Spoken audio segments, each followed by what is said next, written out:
हे digital dry run panel submersible पंपसाठी 1, 1.5 आणि 2 HP आहे। याच्यात फीचर्स हेच आहे की याच्यात ड्राय रन सेटिंग आहे, ओव्हरलोड प्रोटेक्शन आहे आणि ऑन टाइम डिले आहे। हां, आता आपण बघू हे कसं जोडायचं आणि कसं ह्याचं सेटिंग करायचं। पहिले करून कनेक्शन बघा, इथे न्यूट्रल आहे, न्यूट्रलला न्यूट्रल लावा इनपुटला।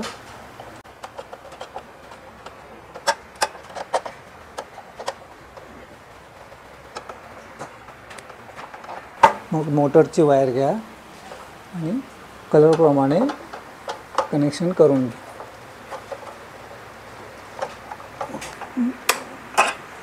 एक मिनिट, हे कनेक्शन दिले आहे, पहिला फेज न्यूट्रल आणि मग मोटरचं RYB कनेक्शन लावून कनेक्शन चालू करायचं। फ्यूज लावून घ्यायचं, चालू झाल्यावर व्होल्टेज येतं आणि मग कनेक्शन दिल्यानंतर व्होल्टेज येतं आणि हिरवा बटन 3 सेकंडपर्यंत दाबून ठेवा आणि मग रिलीज करा। आणि मग याच्यात जे इंडिकेशन येईल तुम्हाला ड्राय रन साईड दाबून ठेवायला लागेल आणि हे हिरवा LED ब्लिंक होते म्हणजे हा सेटिंग होते।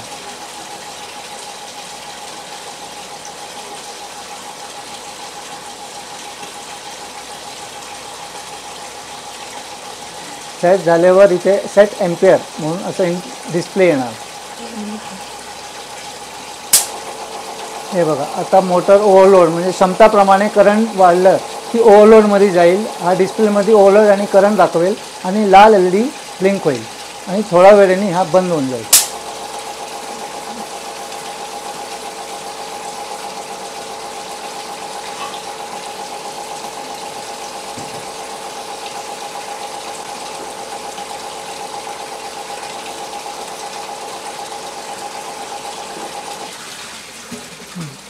मोटर बंद झाला आहे, लाईट थांबली आहे आणि इंडिकेशन ओव्हरलोड झाल्यावर हा इंडिकेशन जे आहे ते थांबून राहील आणि ते OL आणि करंट किती करंटमध्ये ओव्हरलोड झाला आहे तो तुम्हाला डिस्प्लेमध्ये दिसेल।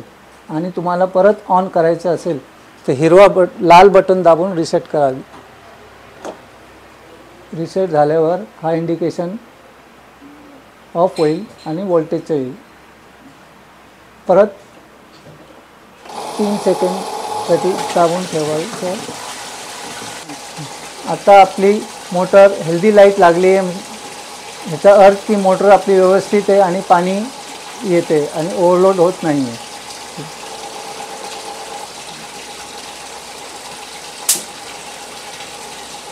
हे आता ड्राय रन पाणी बोरिंगचं पाणी संपलं आहे म्हणून ड्राय रनचं इंडिकेशन येते, डिस्प्ले येते आणि पिवळी LED लागते।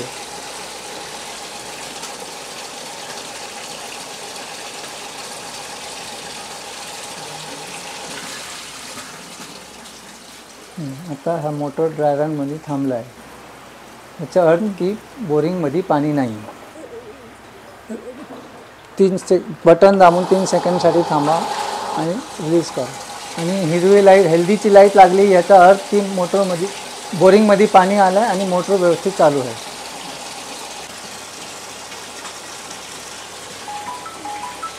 हे ड्राय रन पॅनलमध्ये करंट सेटिंग कंपनीच्या तर्फे ओव्हरलोड 40% आणि ड्राय रन 30% आहे। समजा 10 एम्पियर जर मोटर करंट घेत असेल तर 40 एम्पियर 40% म्हणजे 4 एम्पियर 14 एम्पियर झाल्यावर तो ओव्हरलोडमध्ये जाईल आणि पाणी संपलं तर ते 30% कमी म्हणजे 7 एम्पियरमध्ये तो ड्राय रनमध्ये जाईल। जर ह्याच्यात आपल्याला ड्राय रन आणि ओव्हरलोड सेटिंग कमी जास्त करायचं आहे मॅन्युअली तर ह्याचा फीचर्स आहे, आम्ही ते दाखवतो कसं करायचं। फ्यूज टाकून सप्लाय चालू करा तर सेटचं येईल। आता हे ड्राय रन सेटिंग 9.7 एम्पियर आहे। जर तुम्हाला वाढवायचं असेल तर तुम्ही स्वतः मॅन्युअली वाढवू शकता प्लसनी, आणि कमी करायचं असेल जर तुमची मोटर जास्त करंट कमी जाती आहे तर तुम्ही ह्यानी कमी करू शकता। तर त्याचप्रमाणे ओव्हरलोडचं आहे, ओव्हरलोड जर 16 एम्पियरमध्ये नाही पाहिजे तुम्हाला 17 पाहिजे तर तुम्ही हे वाढवून 17 करू शकता। आणि जर तुमची ओव्हरलोड कमी होती आहे तर तुम्ही कमीमध्ये पाहिजे जसं 16चा 15 पाहिजे तर तुम्ही 15 करून सेट करू शकता.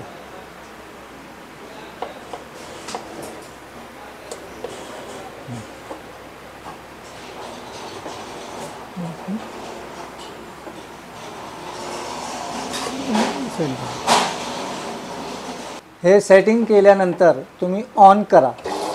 ऑन केल्यावर ड्रायर सेट परत दाबायचा नाही, नाहीतर तुमची जी सेटिंग आहे मिटून जाईल आणि परत जे कंपनीच्या तर्फे जे पर्सेंटेज आहे ते राहून जाईल. आता आपण ह्याच्यात ऑन टाईम किती वेळ आपल्याला मोटर चालवायचं आहे, कमीत कमी 1 मिनिट आणि जास्तीत जास्त 5 तास आहे. तर ह्याच्यामध्ये तुम्हाला कसं सेटिंग करायचं मी दाखवतो. परत तुम्हाला फ्यूज काढावा लागेल. दाबून ड्रायर सेटचं बटन दाबून फ्यूज लावा, चालू होईल, सेट होईल. ड्रायरने ते दाबून पुढे घ्या.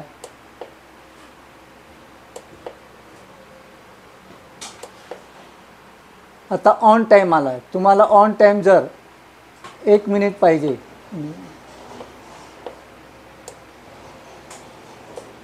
तर प्लस दाबून 1 करा. 2 मिनिट, 1 मिनिट. पहिला मी 1 मिनिट करून तुम्हाला दाखवतो. हे दाबून सेट करा, एंड येईल आणि परत तुम्ही मोटर चालू करा. 3 सेकंड दाबून मोटर चालू केल्यावर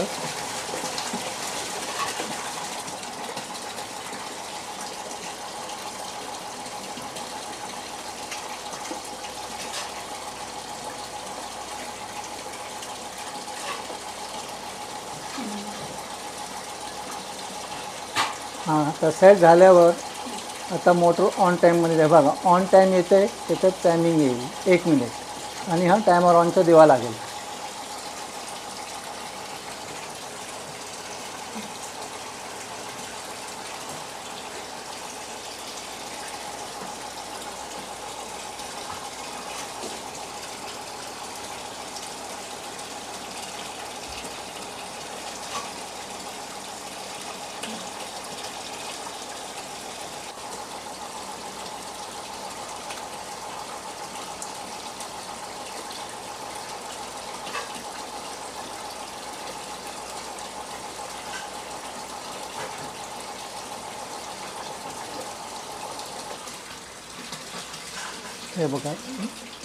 हे बघा आता मोटर ऑफ झाली आहे आणि ह्याच्यात ऑफ इंडिकेशन डिस्प्लेमध्ये आलं आहे.